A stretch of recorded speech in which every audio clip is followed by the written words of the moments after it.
Graça e paz a todos os irmãos, sejam todos bem-vindos ao meu canal, ao meu Instagram, a você que ama a palavra do Senhor, tem curiosidade em aprender a palavra do Senhor, senti aqui de fazer essa live, independente se desse muitas visualizações ou não, já é um pouco tarde. Alguns irmãos que eu havia dito que estaria aqui nessa noite disseram para mim que iriam acessar esse conteúdo depois. E você que vai entrando aí essa live, vai assistindo, vai curtindo, vai dando seu like, seu joia, comentando e também compartilhando. Hoje nós vamos falar sobre um assunto muito importante, um assunto escatológico, que se encontra aqui na carta do apóstolo Paulo, em 1 aos Tessalonicenses, capítulo de número 4. Faremos leitura do versículo de número 13 ao versículo de número 18, que diz assim: Não quero, porém, irmãos, que sejais ignorantes acerca dos que já dormem, para que não vos entristeçais como os demais que não têm esperança. Porque se cremos que Jesus morreu e ressuscitou, assim também aos que em Jesus dormem, Deus os tornará a trazer com ele. Dizemos-vos, pois, isso pela palavra do Senhor, que nós, os que ficarmos vivos para a vinda do Senhor, não precederemos os que dormem. Porque o mesmo Senhor descerá do céu com alarido e com voz de arcanjo, e com a trombeta de Deus, e os que morreram em Cristo ressuscitarão primeiro. Depois nós, os que ficarmos vivos, seremos arrebatados juntamente com ele nas nuvens, a encontrar o Senhor nos ares. E assim estaremos sempre com o Senhor. Portanto, consolai-vos uns aos outros com essa palavra. Vamos orar?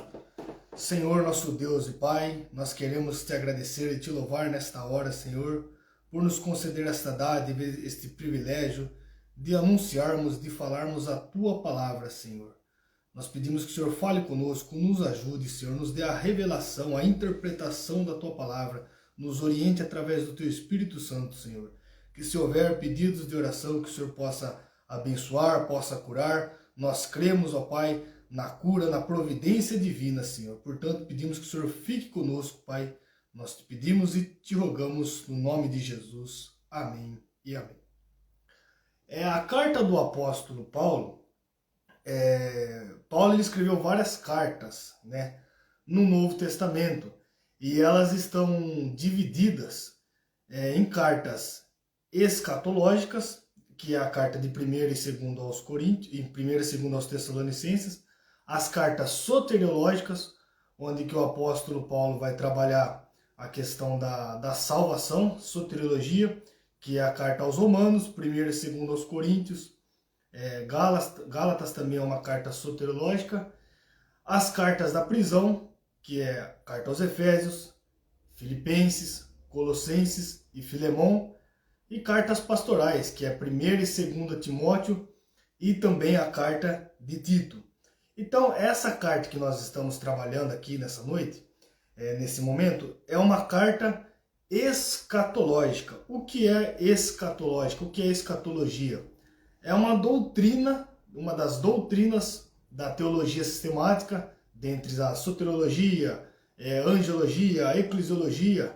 Também temos a escatologia, que concerne ao estudo das últimas coisas.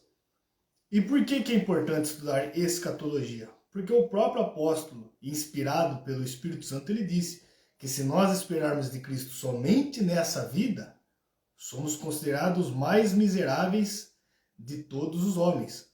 Então, estudar escatologia nos dá esperança. Estudar escatologia nos consola, nos conforta e nos faz crer em entender que a nossa vida, a nossa jornada, ela não termina aqui. E sim, há novos céus, nova terra, né? Há um paraíso reservado para todos aqueles que aceitam, todos aqueles que decidem seguir a Cristo, né, reconhecem como Senhor e Salvador. E Paulo está trabalhando, ele está respondendo uma pergunta aos irmãos de Tessalonicenses, a questão da ressurreição. Provavelmente os irmãos deveriam estar perguntando assim, ó, olha, nós sabemos que nós seremos arrebatados, mas e a questão dos nossos familiares, dos nossos amigos, aqueles que já estão mortos, o que vai acontecer com eles? Aí Paulo começa a responder, no versículo de número 13, ó, não quero, porém, irmãos, que sejais ignorantes. Primeira lição que nós podemos aprender aqui é que esse conselho do apóstolo Paulo à igreja de Tessalonicenses é um conselho que serve para nós também. Deus não quer que sejamos ignorantes acerca da sua palavra. E quando se fala em escatologia, muitos tendem a se aventurar, muitos tendem a cair numa escatologia, num estudo especulativo, né? Faz uma confusão, coloca todas as coisas dentro de um pacote só, ficam apontando quando se há guerras, se levanta homens, ditadores, apontando para ele, dizendo aquele é o possível anticristo, marca da besta, colocam tudo no mesmo pacote, né? Cria-se então uma teologia, uma escatologia especulativa. E nós devemos seguir o que a palavra de Deus nos orienta, né? Tem todo um enredo, né? As profecias a serem cumpridas, profecias que já se cumpriram e profecias a serem cumpridas, né? Nós que somos pentecostais, a maioria dos pentecostais, defendem o pré-tribulacionismo, né? Que Jesus ele irá arrebatar a igreja antes da grande tribulação. Jesus ele virá uma segunda vez, mas essa segunda vez se divide em duas fases. Na primeira, ele vem até os ares para arrebatar a sua igreja. Ele não vem até aqui, até a terra. Ele vem até os ares para arrebatar a sua igreja. E na segunda fase da sua segunda vinda, ele volta, ele retorna com a igreja. A primeira vinda é secreta. A segunda vinda, a Bíblia fala que todo olho verá. Então, o conselho do apóstolo Paulo serve para as nossas vidas, nos dias de hoje, para que não sejamos ignorantes. Vale aqui citar livros, né? O mestre Antônio Gilberto, no seu livro Calendário da Profecia, Daniel e Apocalipse, o pastor Elias Soares, com o seu livro Perguntas Escatológicas Difíceis de Responder. Recentemente eu adquiri o Manual de Escatologia do Dwight Pentecoste. Para entender esse assunto, é necessário que nós tomamos tempo. Tome tempo, né? Porque não se aprende do dia para a noite, da noite para o dia. Não, é necessário meditar, buscar comentários, através também da oração, né? Não só mesmo no estudo teórico, mas a oração, a comunhão com Deus, para que o Espírito Santo venha, né, nos trazer clareza acerca das doutrinas da sua palavra. Então, o primeiro conselho, o primeiro aprendizado aqui, não quero, irmãos, que sejais ignorantes. Acerca do quê? Acerca dos que já dormem. Aqui nós temos um uso de um eufemismo. O que é um eufemismo? É uma figura de linguagem que emprega termos mais agradáveis para suavizar uma expressão.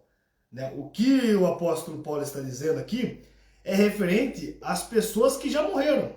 Eles estão mortos, né? Mas ele troca essa palavra, ele faz o uso do eufemismo, que é uma figura de linguagem, para dizer, olha, acerca dos que já dormem. É muito comum nós fazermos o uso do eufemismo nos dias de hoje, né? Dizendo, quando o irmão morreu, né? Nós falamos, fulano, o irmão, o crente em Jesus, ele descansou. Isso é um eufemismo.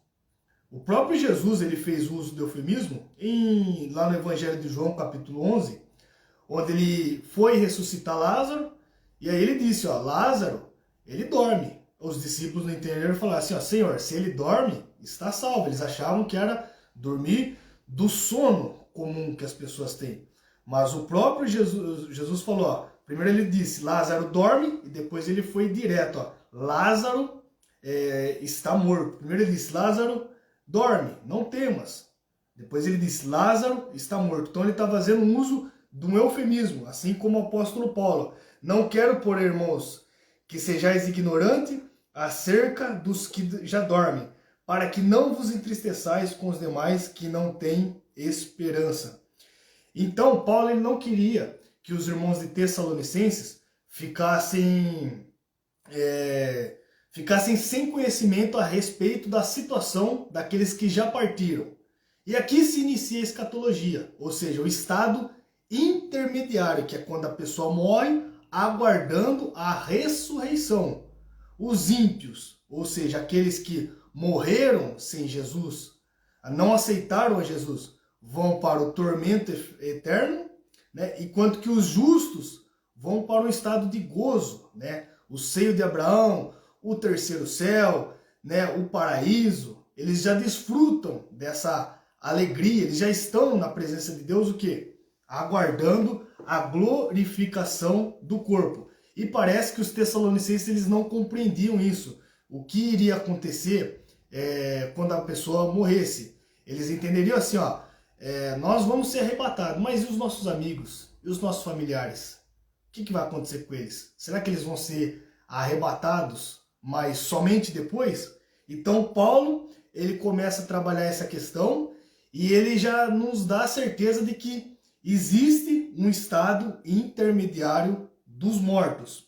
O corpo, na verdade, está morto, mas a alma e o espírito estão na presença de Deus. O próprio Jesus falou, não temais os que matam o corpo, né? E não podem matar a alma. Temei antes aquele que pode fazer perecer no inferno a alma e o corpo. Está lá em Mateus capítulo 10, versículo 28. Então, existe um estado intermediário, onde o ímpio vai para o tormento eterno e o justo para o estado de gozo eterno. Só que ambos, tanto o ímpio quanto o justo, eles aguardam o quê? A glorificação do corpo, né? E isso se dará por ocasião do arrebatamento. Para o justo, quando a trombeta tocar, os que estiverem mortos, aqueles que aceitaram a Cristo, eles ressuscitarão. Os ímpios não, eles permanecem no mesmo lugar. Que lugar é esse? É o inferno? Aí eu vou perguntar a vocês. Depende do inferno. Por quê? Porque no Antigo Testamento, né, o lugar de morada dos mortos, onde os ímpios passaram a ir, é conhecido como Sheol, ou Seol no hebraico. E no grego é o Hades, ou seja, é o mesmo local, só que um é no hebraico e o outro é no grego. É o local onde os ímpios se encontram. Aqueles que não aceitaram a Jesus se encontram. É uma espécie de inferno temporário, né? O inferno escatológico ainda não foi inaugurado. E como é conhecido esse inferno escatológico? É a palavra grega Gehenna, né? Que esse inferno será inaugurado com a besta e o falso profeta, e depois os ímpios que estão lá no Hades, eles vão passar pelo tribunal do juiz do trono branco e serão lançados lá no Gehenna, no inferno escatológico, aonde estão a besta e o falso profeta. E como que nós podemos ter certeza disso?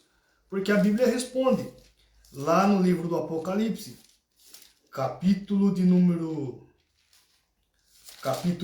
19. Capítulo de número 19, versículo 20, ó.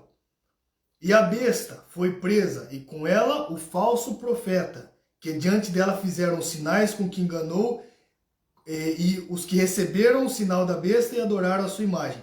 Esses dois foram lançados vivos no ardente lago de fogo e de enxofre. Agora olha o que diz em Apocalipse 20, versículo de número 15. E aquele que não foi achado escrito no livro da vida foi lançado no lago de fogo. Então, o inferno, o Gehenna, ele ainda será inaugurado. Quando? Depois da grande tribulação, quando Jesus retornar com a igreja, lá será lançado a besta e o falso profeta, e os ímpios que agora estão no Hades, eles também povoarão esse inferno escatológico. Então a primeira coisa que Paulo está ensinando é que existe um estado intermediário. os justos, a alma dos justos, eles vão para o estado de alegria, de gozo eterno, o seio de Abraão, o terceiro céu, o paraíso, termos intercambiáveis que se referem ao mesmo local. Enquanto que os ímpios, eles estão no Sheol ou Hades, um é hebraico e outro é grego, aguardando o julgamento para aí então serem lançados no Guiena, que é o inferno escatológico, o inferno que todos mundo dizem, as pessoas já, fulano e tal, fez tantas coisas horríveis e já está no inferno. Depende qual inferno. Existe esse inferno que é o Hades, que é uma prisão temporária, mas após o julgamento do trono branco, aí então eles serão lançados no lago de fogo e enxofre, no Guiena, que é o inferno escatológico. E Eclesiastes capítulo 12, versículo 7, vai dizer assim que o espírito do corpo volta para Deus. Tanto o espírito do ímpio quanto o espírito do justo, eles voltam para Deus. Mas, comparecendo diante de Deus, ele dá destinos diferentes, conforme nós já falamos. Por quê? Apocalipse capítulo 6, versículo 9, vai nos ensinar que a alma e o espírito são inseparáveis na eternidade. Então, tem aquele grupo de pessoas, né, o tricotomista, nós que somos tricotomistas, o homem é constituído de corpo, alma e espírito, né? O corpo fica na sepultura, mas a alma e o espírito na eternidade são inseparáveis, aguardando a glorificação do corpo. Por mais que o corpo, no momento em que a pessoa morreu, ele foi queimado, foi dilacerado, mas esse corpo, pelo poder de Jesus, pelo aquilo que Jesus fez na cruz do Calvário, porque ele é a primícia dos que dormem, ele já está com o corpo glorificado, nós temos essa promessa de que o corpo, os nossos corpos serão glorificados. Então, existe, o Paulo está trabalhando aqui, que os que já dormem, para eles haverá uma esperança, né? E Paulo está consolando os irmãos da igreja de Tessalonicenses com essa declaração. Quando Billy Graham, o maior evangelista do século XX, ele morreu, até mesmo os jornais já diziam, o maior evangelista foi ou retornou para a morada celestial. Então perceba que existe um estado intermediário. A alma não fica dormente aguardando o arrebatamento, aguardando o juízo final. Não. As almas estão conscientes. O justo no paraíso e os ímpios no Hades, né? No Sheol, que é lá no Antigo Testamento em hebraico, e no Hades, que é o inferno temporário, Hades, que é uma expressão grega. E aí Paulo avança, dizendo no versículo de número 14, porque se cremos que Jesus morreu e ressuscitou, assim também aos que em Jesus dormem, Deus os tornará a trazer com ele. Esse discurso é interessante, por quê? Porque em 1 Coríntios capítulo 15, vai falar sobre, Paulo ele vai trabalhar essa questão, e ele vai fazer um discurso apologético sobre a ressurreição. Havia um grupo lá em Coríntios que eles negavam a ressurreição, e eles estavam dizendo, falsos mestres, né? Estavam dizendo que Jesus ele não ressuscitou. Então Paulo ele fala lá em 1 Coríntios capítulo 15, e se não há ressurreição dos mortos, também Cristo não ressuscitou. E se Cristo não ressuscitou, logo é vã a nossa pregação, e também é vã a vossa fé. Daí ele afirma a ressurreição de Cristo, mas cada um por sua ordem. Cristo as primícias, né? Depois os que são de Cristo, está lá em 1 Coríntios 15, 23. Depois os que são de Cristo, na sua vinda, ou seja, o arrebatamento da igreja. Essa ressurreição não é a mesma ressurreição que aconteceu com Lázaro, o filho da viúva de Sarepta, Dorcas, a filha de Jairo, ou outras ressurreições que nós vemos na Bíblia. Porque todos eles ressuscitaram, sim, ressuscitaram, mas voltaram a morrer. Cristo não, ele ressuscitou, né, para nunca mais morrer. Deixando aqui, abrindo um parênteses, que Jesus, a união hipostática, né, que ele é ao mesmo tempo homem e divino. O que morreu ali foi o homem Jesus, porque Deus não pode morrer, Deus não morre, né? Então, o homem Jesus morreu e ressuscitou. E Paulo ele está dando essa palavra de esperança, essa promessa. Ó, se cremos que Jesus ele morreu e ressuscitou, também aos que Jesus dorme, ou seja, aqueles que estão mortos, novamente o uso do eufemismo, né? Assim também aos que em Jesus dormem, Deus os tornará a trazer com ele. O próprio apóstolo Paulo ele vai dizer em Filipenses capítulo 1, versículo 23, mas de ambos os lados estou em aperto, tendo o desejo de partir e estar com Cristo, porque isto é ainda melhor. Aqui fica uma pérola, né? Uma pedra no sapato aqui, que os mortalistas precisam responder. Os mortalistas que são aqueles que defendem que a alma é mortal, que defendem o sono da alma, né? Conhecido também como aniquilacionista, ou seja, a alma dos ímpios será aniquilada, será destruída, eles não vão sofrer o castigo eterno. E eles defendem o sono da alma. E o Paulo aqui está falando em Filipenses capítulo 1, versículo 23, tendo o desejo de partir e estar com Cristo, porque isto é ainda muito melhor. Ora, como pode, se existe o sono da alma, e o Paulo está falando que estar com Cristo, ele tem essa expectativa. Vale destacar que ele teve uma experiência lá em 2 Coríntios capítulo 12, que ele foi arrebatado ao terceiro céu, né? E lá ele ouviu coisas inefáveis, que ele não pôde dizer ao homem. O próprio apóstolo João, lá no Apocalipse, ele viu as almas debaixo do altar de Deus. Então, a doutrina dos mortalistas, que defendem o sono da alma, ela não encontra embasamento bíblico. Ao contrário, nós somos imortalistas, ou seja, nós cremos, defendemos que a alma é imortal. E o Paulo, ele continua avançando o seu discurso e consolando a igreja de Tessalonicense. Olha o que diz o versículo 15.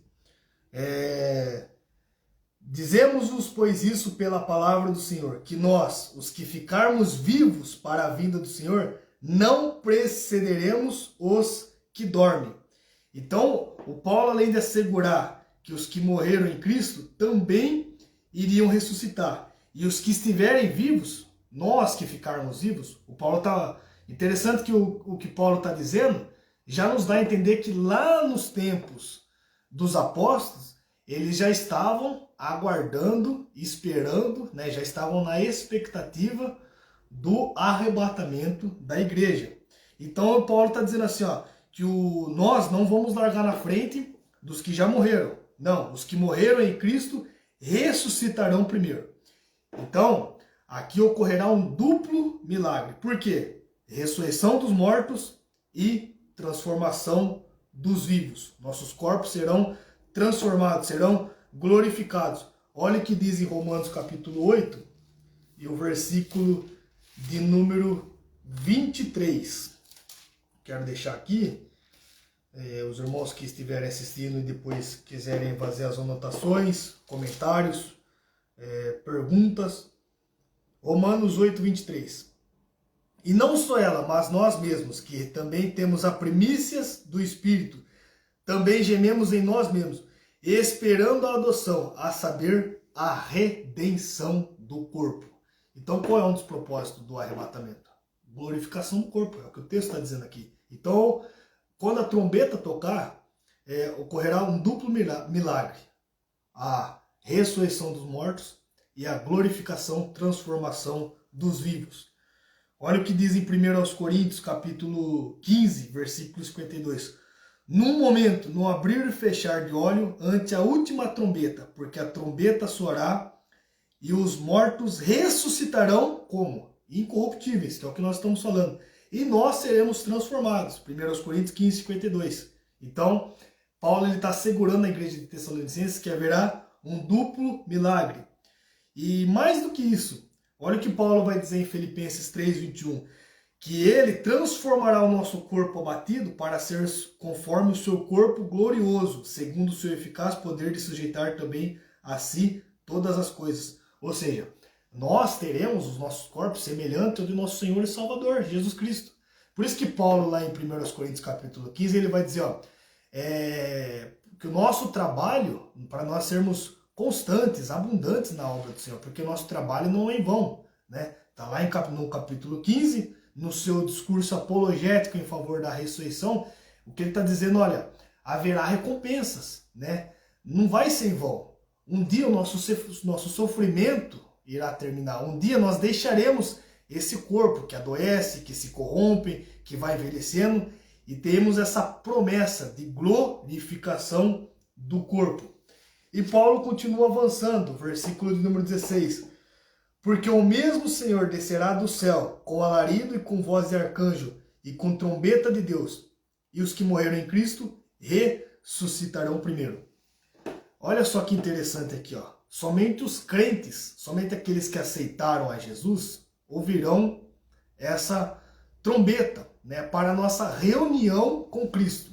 E onde que vai ser? Nos ares, né? 1 Coríntios capítulo 15 vai dizer isso. A trombeta na Bíblia, trabalhando melhor essa questão lá no Antigo Testamento, a trombeta que servia para congregar o povo, para o ajuntamento do povo, tanto para uma convocação militar, né, para as guerras, como também para celebrações religiosas. E aqui é que eu digo que muitos fazem confusão. Coloca tudo no mesmo pacote e não consegue, e não fazem a distinção dos eventos escatológicos. Essa trombeta que o Paulo está falando aqui na carta aos Tessalonicenses não é a mesma trombeta que toca lá em Apocalipse. Por quê? Porque o próprio texto responde, ó. Essa trombeta aqui, está dizendo aqui, ó, e com a trombeta de Deus, né? Lá em Apocalipse é uma trombeta tocada por anjo, né? Lá, os que defendem, os que são pós-tribulacionismo, que fala que Jesus voltará depois da grande tribulação, muitos deles associam aquela trombeta lá do Apocalipse com essa trombeta aqui. Mas uma é uma trombeta de Deus, outra trombeta de anjo. Uma é uma trombeta do quê? De bênção, porque o arrebatamento ele é uma bênção. É uma coisa maravilhosa, né? E concernente a isso ocorrerá o quê? A glorificação do corpo. Já a trombeta do Apocalipse não é uma trombeta de bênção, mas é uma trombeta de juízo, né? Dos juízos de Deus sobre as nações. Por que haverá a tribulação para o mundo? Qual o propósito da tribulação? O juízo de Deus, né? Deus irá julgar o mundo. Por esta doutrina, né? Por isso que ocorrerá no futuro, é que Jesus ele vem antes e arrebata a sua igreja. Por quê? Se o propósito da grande tribulação é julgar, a igreja ela já foi julgada. A Bíblia fala que quem crer e for batizado será salvo, mas quem não crer já está condenado. A igreja já foi julgada aonde? Na cruz do Calvário. Quem crê, quem aceita, né, o sacrifício de Cristo, quem aceita a cruz, será salvo. Mas quem não crê já está condenado. Então, essa trombeta que o Paulo está falando aqui em Tessalonicenses não é a mesma trombeta do Apocalipse, a sétima trombeta que muitos advogam ser a mesma. E também não é a mesma trombeta lá do Evangelho de Mateus, capítulo 24, né, o sermão escatológico, versículo de número 31. Vamos ler? Vamos tirar essa conclusão? Que nós vemos as diferenças quando examinamos com cuidado, porque a escatologia ela envolve muitas coisas, né? Desde lá do Antigo Testamento, através dos profetas maiores, menores, os evangelistas, a epístola joanina, as epístolas paulinas. Olha o que diz aqui em Mateus, capítulo de número 24, versículo de número 31.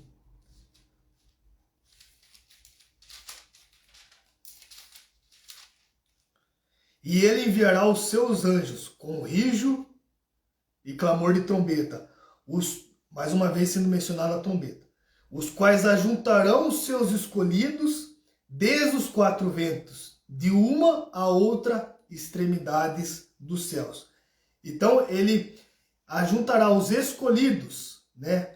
Ou os eleitos. Quem é os eleitos aqui? É Israel. Jesus está falando com um público judaico. Não pode ser a igreja, porque a igreja nem sequer existia nesse tempo. Então, Jesus está falando para os escolhidos ou os eleitos, né? há vários tipos de filhos na Bíblia, né? Filhos por adoção, que é toda a humanidade, filhos por adoção, que somos nós, Igreja do Senhor, e filhos por eleição, que é o que está dizendo nesse texto aqui, os eleitos. Quem é os filhos por eleição? Israel, né? Que Deus elegeu a nação de Israel. Israel é eleito do ponto de vista instrumental, ou seja, Deus escolheu, elegeu Israel para cumprimento de propósitos específicos. E por que Deus, os anjos vão tocar a trombeta aqui para reunir os escolhidos, desde os quatro ventos de uma extremidade? Aí alguns vão dizer assim, ó, mas essa profecia já se cumpriu. Lá em 1948, quando o Estado de Israel ele foi criado, mas foi os anjos que tocou a trombeta? Alguém testemunhou? Alguém tem provas acerca disso? E por que os judeus estão dispersos? Olha o que diz aqui em Mateus capítulo... Por que será necessário ele tocar uma trombeta? Olha o que diz aqui em Mateus 23:37. Jerusalém, Jerusalém, que mata os profetas e apedreja os que te são enviados. Quantas vezes eu quis ajuntar os teus filhos, como a galinha junta os seus pintinhos debaixo das asas, e tu não quiseste. Aí, eis que a vossa casa vos ficará deserta, uma profecia, né? Eles vão se espalhar, porque eu vos digo que desde agora não me vereis mais, até que digas, bendito o que vem em nome do Senhor. Então vocês perceberam que a trombeta tocada em Mateus é para esse propósito aqui. A trombeta do Apocalipse é no período tribulacional, em decorrência do juízo de Deus sobre as nações. Mas a trombeta que nós falamos aqui de Tessalonicenses é a trombeta do arrebatamento. Então Jesus, ele arrebata a sua igreja antes do período tribulacional. A nossa reunião com Cristo. A nossa reunião com Cristo não é a mesma expressão que nós encontramos na Bíblia quando se fala dia do Senhor. Quando se fala dia do Senhor na Bíblia, é um período de juízo, é o período tribulacional, né? Não é um dia só de 24 horas, não. É um período de juízo de Deus, da ira de Deus sobre as nações, sobre Israel. Dia do Senhor e também angústia de Jacó, que são sinônimos, né? São as mesmas expressões para designar o mesmo evento. Só que a boa notícia é que Jesus, ele nos livra desse período. Por quê? Olha o que diz em 1 Tessalonicenses 1:10. E esperar dos céus o seu Filho, a quem ressuscitou dentre os mortos, a saber, Jesus, que nos livra da ira vindoura. Apocalipse 3:10, a igreja de Filadélfia. Como guardaste a palavra da minha paciência, também eu te guardarei da hora da tentação, que há de vir sobre todo mundo, para tentar os que habitam na terra. Então fica 2 versículos aqui, nós poderíamos citar muito mais outros, dessa promessa, né? Dessa prova assertiva de que Jesus, ele livrará a igreja antes da grande tribulação. Voltando então ao texto de 1 Tessalonicenses, falta 2 versículos para nós encerrarmos. Vamos para o versículo de número 17. Então Paulo, ele já dá a resposta aos Tessalonicenses. Os que morreram, têm esperança para eles. Né? Eles ressuscitarão, né? E nós, os que ficarmos vivos, encontraremos com ele, com o Senhor, nos ares. E é o que diz no versículo 17. Depois nós, os que ficarmos vivos, seremos arrebatados juntamente com ele nas nuvens, a encontrar com o Senhor nos ares. E assim estaremos sempre com o Senhor. Então, mais do que uma resposta sobre a questão dos mortos, que Paulo da igreja de Tessalonicenses, o Paulo aqui, ele não se conforma, não se contenta só com isso. Ele vai falar sobre o nosso destino, para onde que nós iremos, né? Um destino glorioso. E por quê? O apóstolo Paulo em Filipenses capítulo 3, versículo 20, vai dizer que a nossa cidade está no céu, da onde também esperamos o Salvador, o Senhor Jesus Cristo. Ou seja, o âmago, né, a expectativa, a plenitude da vida cristã se consumam, se completam aqui, no arrebatamento na glorificação do corpo. E aí nós vamos estar no nosso estado de bem-aventurança, né? O pecado já não terá mais a participação, porque enquanto nós vivemos aqui, mesmo aceitando Jesus, ele nos livrou da culpa do pecado, né? E ele está nos livrando dia após dia do poder do pecado, porque nós temos que lutar contra a nossa velha natureza, mas chegará um dia que ele nos livrará da presença do pecado. Certa vez eu ouvi o pastor Ciro Sanches dizendo que Adão, lá no paraíso, ele foi criado em perfeitas condições, mas lá havia a presença do pecado, né? A tentação. Tanto é que o Adão foi lá e pecou. Adão e Eva, os cabeças federais de toda a humanidade.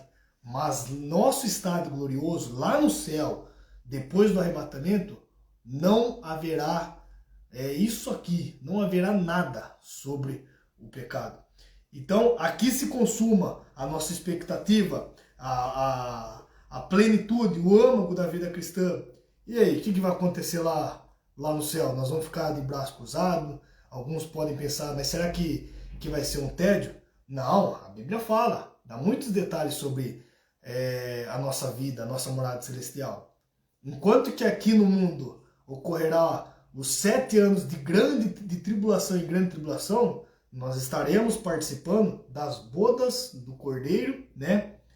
E também no tribunal de Cristo. Esse tribunal não serve para condenar. Nós já somos salvos, nós já fomos arrebatados. Esse tribunal será para galardoar, né, todos os dons, todo o trabalho que fizemos para Deus, se fizermos com a intenção correta de glorificar o nome do Senhor, né, se fizermos com intenções corretas, então receberemos o nosso galardão. Poderá então ter eu diria aqui com minhas palavras, um sentimento de, poxa, eu poderia ter feito mais lá na terra. Então aqui Paulo está falando sobre o arrebatamento. Alguns que não creem no arrebatamento secreto vão zombar da nossa fé, vão dizer, olha, o arrebatamento é tão secreto que não está escrito na Bíblia. Aqui eu vou citar uma frase do autor, que a ausência de evidência não é evidência de ausência. O termo trindade também não está na Bíblia, mas o seu conceito sim.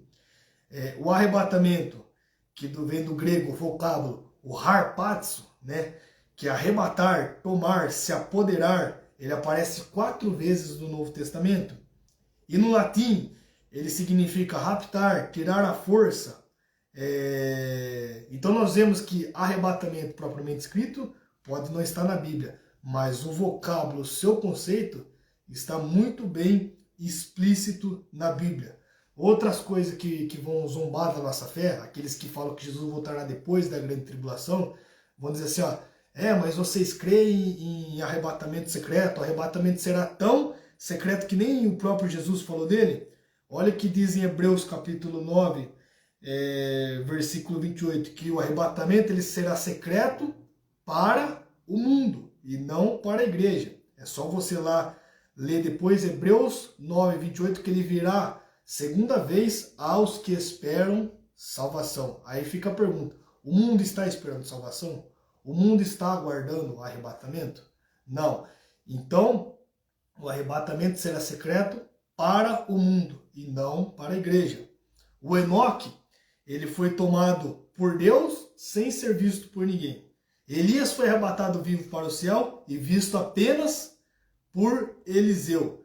Jesus fez uma promessa em João 14. Quando eu for e vos preparar lugar, virei outra vez e vos levarei para mim mesmo, para que onde eu estiver, estejais vós também.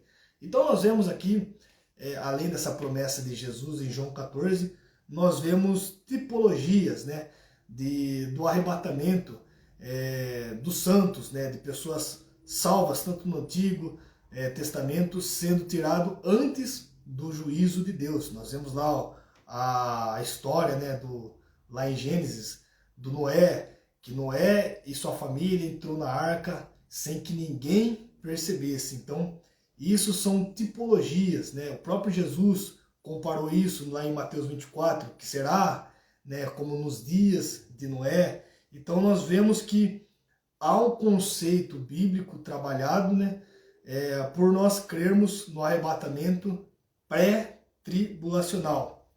Olha o que diz também em Gênesis 24, que quando Abraão ele chamou o seu mordomo, o Eliezer, ele falou assim, ó, vai lá, arruma uma esposa para Isaac, mas jura-te que não tome essa mulher, que não vá lá e arrume uma mulher estrangeira, uma mulher cananeia. E Eliezer, o servo de Abraão, ele falou, eu juro, eu vou lá e vou arrumar uma esposa, né, aqui da parentela sua, dos seus parentes, e que não seja cananeia. E a história vocês conhecem, o Eliezer foi lá, tomou a Rebeca, trouxe Rebeca da casa dos seus pais, e o texto diz que Isaac sai da tenda dos seus pais e Rebeca da casa dos seus pais. E eles vão um ao encontro do outro.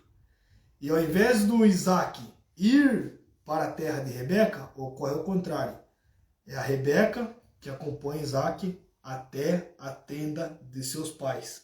Por isso que Jesus falou, ó, não se turbe o vosso coração, credes em Deus, credes também em mim. Na casa de meu pai há muitas moradas. Né? Jesus ele falou isso quando ele estava na sua encarnação terrena aqui. Né? Há muitas moradas na casa de meu pai. Mas como ele já morreu e ressuscitou, esse lugar já está preparado para mim e para você. Creia nessa palavra. E para finalizar o versículo de número 18. Portanto, consolai-vos uns aos outros com essa palavra. Então Paulo ele não só dá uma resposta à igreja de Tessalonicenses sobre a questão dos mortos, como também aponta o que irá acontecer com nós, né, a glorificação do corpo e o nosso destino final. Então o texto basicamente de 1 aos Tessalonicenses capítulo 4, o versículo que nós lemos do 13 ao 18, ficaria dividido assim.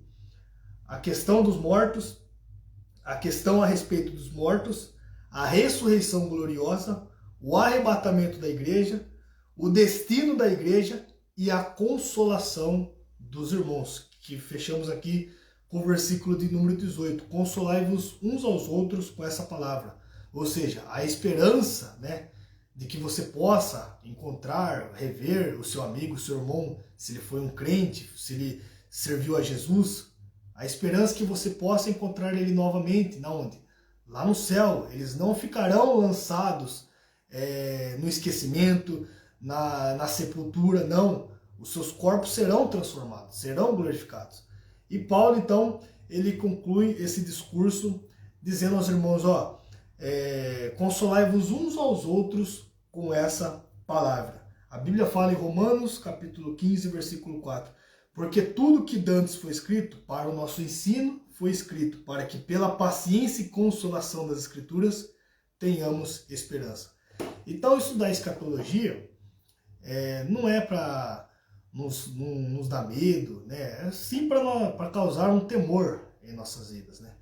Eu já ouvi um pastor dizer que assistir, ver uma história de guerra, lê o livro de Josué. Quer ver uma história de romance, amor? Lê o livro de Cantares, né? Cântico dos Cânticos. E quer ver uma história de terror? E leia o Apocalipse, né? De fato, não deixa de ser uma história de juízo, né? De terror para as nações.